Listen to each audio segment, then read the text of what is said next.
The book of Zephaniah is a powerful reminder of both judgment and hope. Zephaniah, a prophet during King Josiah's reign, begins with a warning about the coming day of the Lord, a day of divine judgment that will sweep across Judah and the entire world. The people of Judah have fallen into idolatry, violence, and corruption, and God's patience is running out.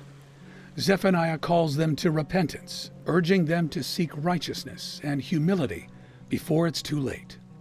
He also prophesies judgment on surrounding nations like Philistia, Moab, Ammon, Cush, and Assyria, showing that God is sovereign over all people. Yet in the midst of this grim warning, Zephaniah offers hope. After judgment, God will gather a humble remnant who will worship Him sincerely, and even the nations will be drawn to His love. The book ends with a promise of restoration. God will remove shame, bring joy, and rejoice over His people with love and singing. Zephaniah shows us that while God's judgment is real, His love and desire to restore us are just as powerful.